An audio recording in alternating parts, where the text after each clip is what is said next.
Have you ever noticed that no matter how many times you start over, new city, new job, new circle of friends, you somehow end up surrounded by the same types of people, the same emotionally unavailable partner, the same friend who takes everything and gives nothing back, the same colleague who undermines you in ways you can never quite prove?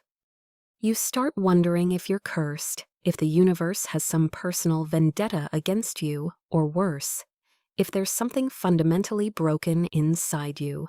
But here's the truth, and I need you to really sit with this. You don't attract what you want. You attract what you are. And that is not an insult. That is the most powerful thing anyone will ever tell you. This is not the watered-down law of attraction you've seen plastered across motivational posters. The Stoics understood something far more ancient and precise about the way human beings magnetize one another.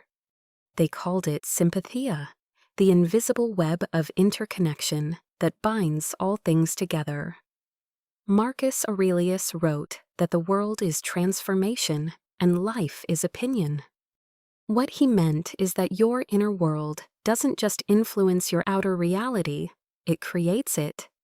Think of yourself as a radio tower. Whatever frequency you're broadcasting from the inside, whether it's fear of abandonment, a deep belief that you're not enough, or an unconscious conviction that love must always be earned through suffering, that is the exact signal that cuts through the noise and reaches the people who are tuned to that same channel. You don't have to say a single word.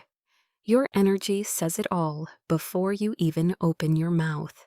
This becomes even clearer when you stop seeing the people in your life as random arrivals and start seeing them as messengers. Epictetus said it plainly, it is not things that disturb us, but our judgments about things. I'd take that one step further and say it's not people who hurt us. It's the parts of ourselves that those people expose. The narcissistic friend didn't wander into your life by accident.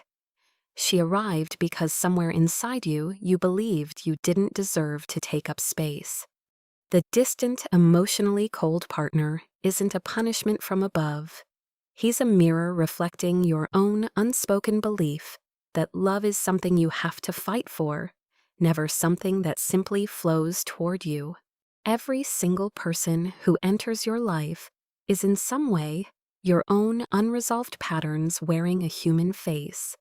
That might be uncomfortable to hear, but it is also the most liberating thing you will ever understand. Because once you accept that, the whole victimhood narrative collapses. We love to ask, why does this always happen to me? But the Stoic question, the one that actually leads somewhere, is what is it within me that keeps inviting this pattern to repeat itself? Most of us live in a state of chronic misalignment. We say we want deep, meaningful relationships, but we keep our walls up because we're terrified of being truly seen. We say we want respect, but we never set boundaries because we're afraid that saying no will make people leave. And here's the thing the universe, or simply human nature, is brutally honest about. It doesn't listen to your words. It reads your energy, your posture, your silences, the way you shrink in certain rooms, and the way you light up in others. Resonance never lies. So how do you change the frequency? How do you break the cycle? This is where I want to be completely honest with you, because I've spent years studying this, and even more years getting it wrong in my own life. Stop trying to fix the people around you. Stop explaining for the 100th time how you deserve to be treated.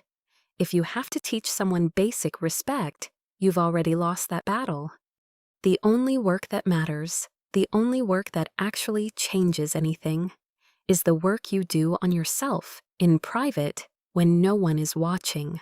You need to become so deeply rooted in your own worth that anyone who isn't vibrating at that frequency simply feels out of place in your presence and drifts away on their own.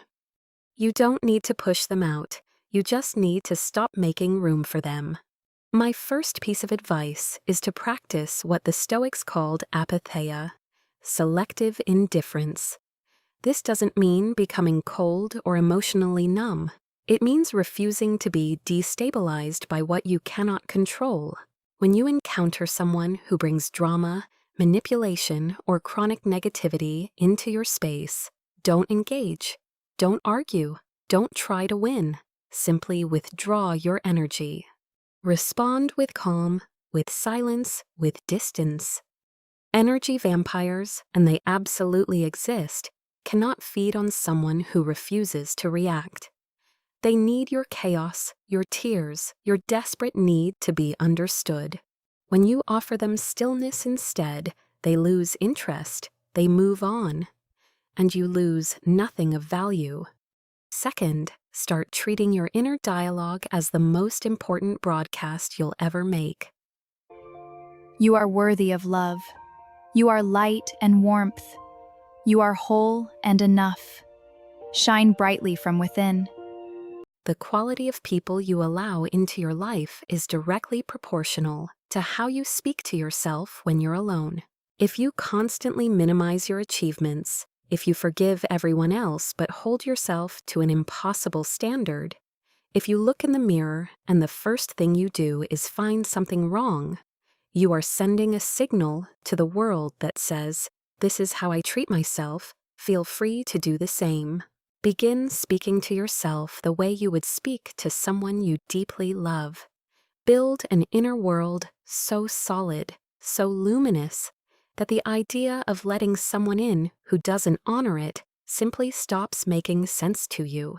And finally, embrace solitude, not as a punishment, but as a recalibration. So many of us leap from one relationship to the next, from one social group to another, because the silence terrifies us. But it is precisely in that silence that your true frequency resets. Learn to be genuinely, peacefully alone. Become your own best company. When you reach the point where you don't need anyone to feel whole, not out of coldness, but out of fullness, something extraordinary begins to happen. You stop attracting people who want to fill your emptiness, and you start drawing in people who want to share your abundance. That is the Stoic Law of Resonance in its purest form. When you become the person you were always meant to be, the right people don't just find you, they were always on their way. If something in this video stirred something inside you, a quiet recognition, a gentle nudge, a thought you needed to hear today, then you are already in the right place.